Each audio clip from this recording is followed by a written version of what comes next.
कहानी शुरू होती है एक ऐसे वर्चुअल गेम से जो असलियत और भ्रम के बीच की दीवार को ढा देता है। जब 8 अजनबी लोग एक नई गेमिंग तकनीक को टेस्ट करने के लिए हेलमेट पहनते हैं तो उन्हें अंदाजा भी नहीं था कि वो खेल में नहीं बल्कि मौत के कुएं में उतर चुके हैं।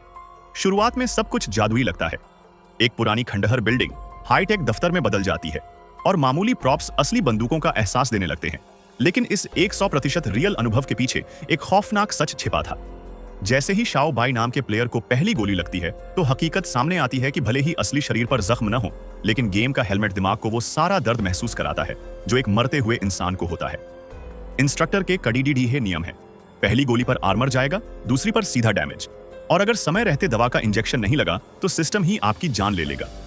डर तब दहशत में बदल जाता है जब ब्लैक नाम का एक ट्रेंड फौजी बाथरूम में अकेले 2 गोलियां खाता है और तड़ेप कर दम तोड़ देता है, क्योंकि उसका हेलमेट उसे इलेक्ट्रिक शॉक देकर मौत की नींद सुला देता है। अब इन खिलाड़ियों को समझ आता है कि उन्हें लैब राइट्स की तरह चुना गया है, क्योंकि असल दुनिया में उनका कोई परिवार नहीं है। उनके मरने पर कोई आंसू बहाने वाला नहीं होगा। जैसे जैसे ये लोग 25वीं मंजिल से नीचे की ओर बढ़ते हैं, मुश्किलें और इंसानी फितरत की गंदगी बाहर आने लगती है।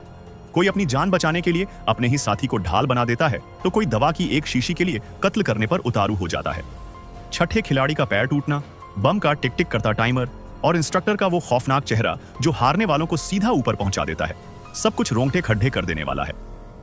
आखिरी पलों में जब अंडरग्राउंड गैराज गोलियों की गूंज से थर्रा उठता है, शाओ बाई अपनी आखिरी सांसें गिनते हुए भी निस्वार्थ भाव से अपनी दवा शाओ मेई को दे देता है और खुद को उस सिस्टम के हवाले कर देता है जो सिर्फ लाशें गिनना जानता है।